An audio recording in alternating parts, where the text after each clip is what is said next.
بلوچستان کے شہر نوشکی سے ہمارے گدروشہ پوائنٹ کے نمائندے ظہور گل کے رپورٹ کے مطابق نیشنل پارٹی کے صوبائی جنرل سیکرٹری خیر بخش بلوچ، ریجنل سیکرٹری فاروق بلوچ، ضلعی صدر رب نواز شاہ اور دیگر نے بروز بدھ کو نوشکی پریس کلب میں پریس کانفرنس سے خطاب کرتے ہوئے بی این پی کے ساتھ نوشکی کی سطح پر بلدیاتی انتخابات کے مخصوص نشستوں پر احتیاط برقرار رکھنے کا اعلان کر دیا۔ انہوں نے کہا کہ بلدیاتی انتخابات کے حوالے سے نیشنل پارٹی اور بی این پی کے مابین تحفظات اور خدشات پیدا ہو گئے تھے، لیکن گزشتہ شب بی این پی کے سینٹرل کمیٹی کے رکن او ایم پی Babu Mir Muhammad Rahim Mengal, B N P کے ضلعی صدر حاجی میر بہادر خان مینگل کی قیادت میں ایک اعلیٰ سطح کا وفد نیشنل پارٹی کے سینٹرل کمیٹی کے رکن سردار آصف شیر جمال الدینی کے گھر تشریف لیا ہے اور دونوں قوم پرست جماعتوں کے نمائندوں نے باہمی مشاورت سے خدشات اور تحفظات دور کر دیے اور کچھ خدشات باقی ہے وہ بھی دور ہو جائیں گے۔ پریس کانفرنس میں نیشنل پارٹی کے داؤد شاہ، قاسم میر، اللہ داد شاہ، رزاق زیری اور پارٹی رہنما موجود تھے۔ انہوں نے کہا کہ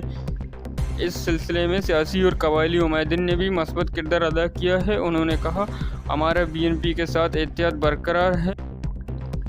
مزید دلچسپ معلومات اور خبروں سے آگاہ ہونے کے لیے Gedrosia point Facebook page, Instagram, Twitter کو فالو اور یوٹیوب چینل کو سبسکرائب کریں۔ بیل آئیکن بٹن دبانا نہ بھولیں